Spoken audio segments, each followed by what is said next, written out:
Buen día. Vamos a comenzar con el tema de hoy, conceptos esenciales. Dentro del tema, conceptos esenciales de ciencias radiológicas, vamos a ver nuestro contenido que va relacionado con la historia de los modelos atómicos, ¿verdad?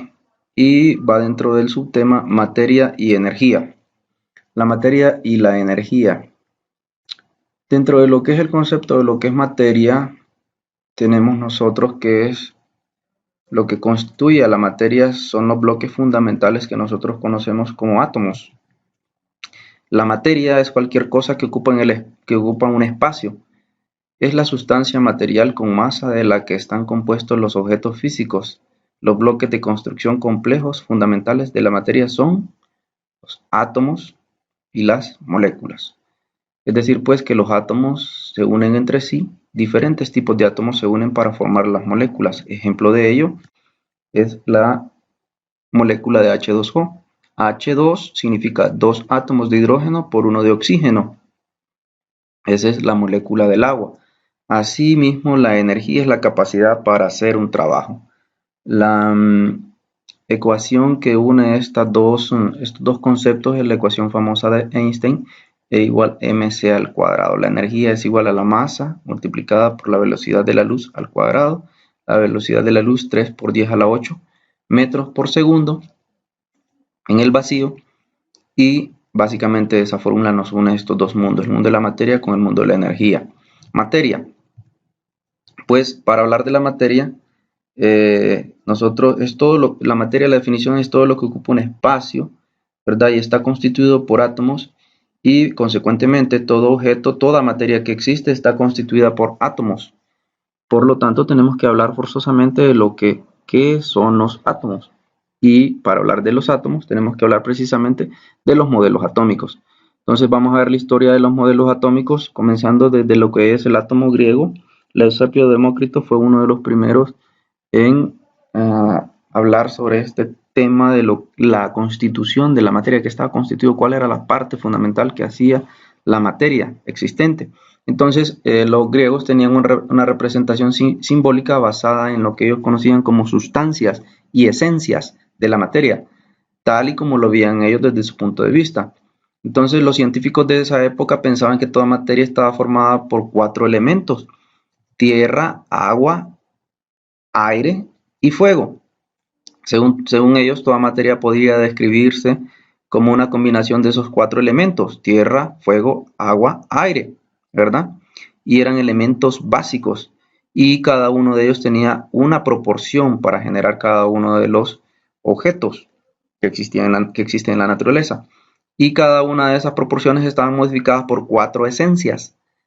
Esas esencias eran las esencias básicas y significaban húmedo, seco, caliente o frío. Lo podemos ver acá: fuego, aire, tierra, agua, y cada uno de esos 4 elementos tenía esas esencias en proporciones diferentes para formar los objetos: frío, seco, caliente, húmedo.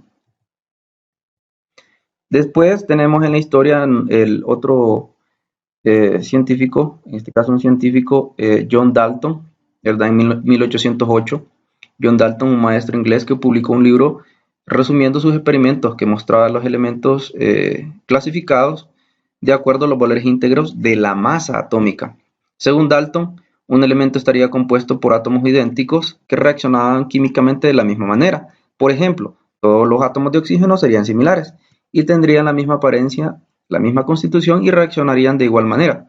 Serían, sin embargo, distintos a los de otro elemento, y si querían combinarse entre sí, un átomo de un elemento con otro, dos átomos diferentes, entonces cada uno de ellos tenía estos ganchitos o tenía estos ganchitos con ojo.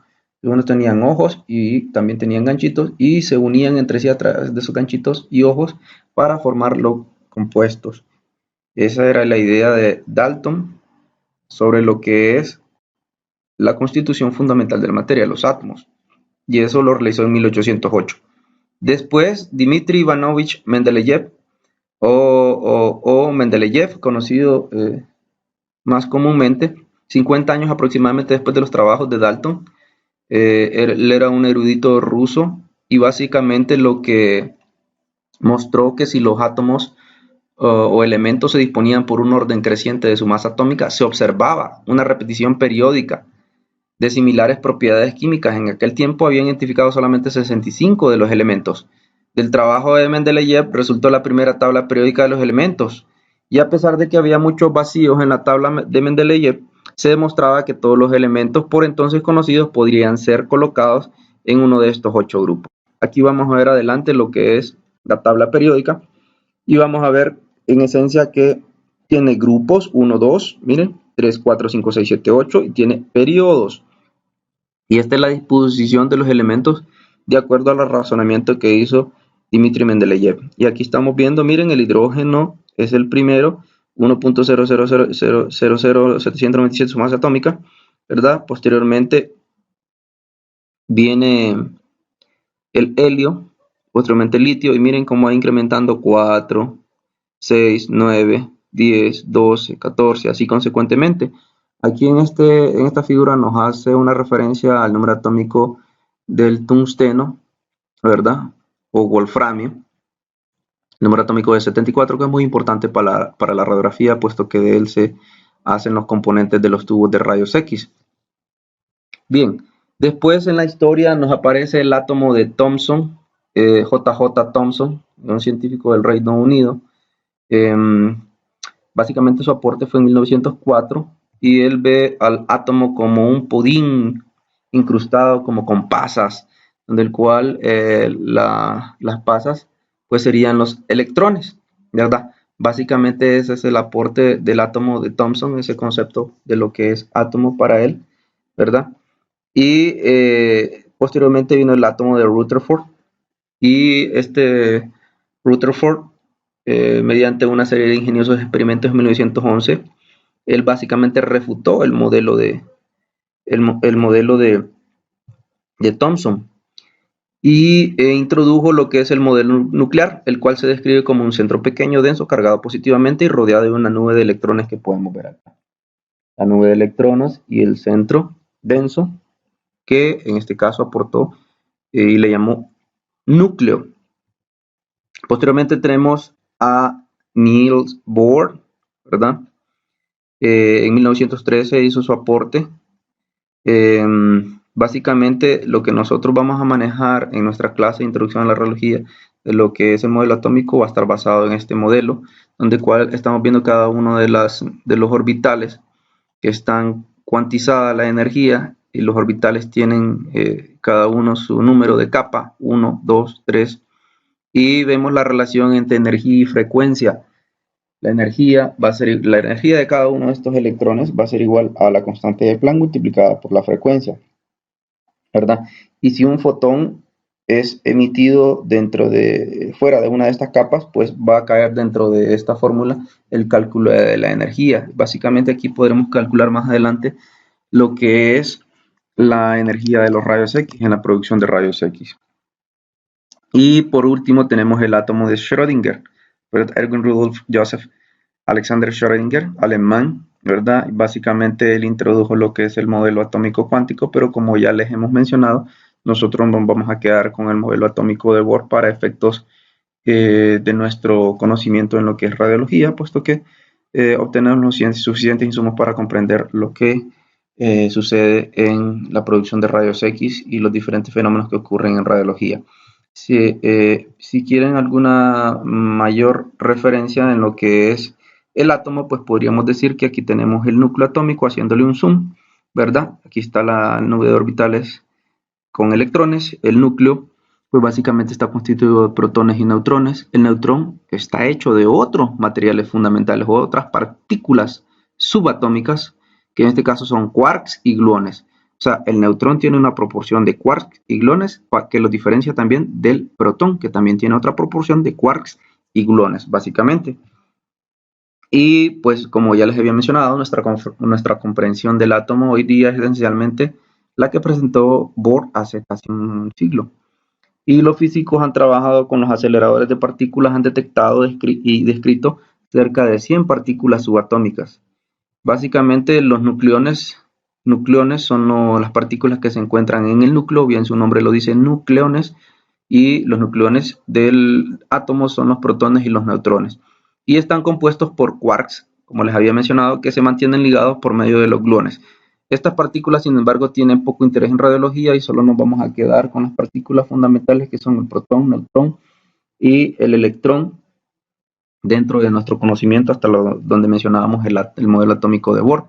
Y esos son los tres constituyentes que nosotros vamos a ver en referencia en nuestra clase de Introducción a la Radiología. Si quieren tener más detalles de las características importantes de las partículas fundamentales, tenemos el electrón. ¿Dónde se localiza? En las capas. Su masa relativa, 1. Su masa en kilogramos, 9.109 por 10 a la menos 31 kilogramos. En unidades de masa atómica, que es otra unidad de masa atómica, es otra forma de medir la materia, es 0.000549.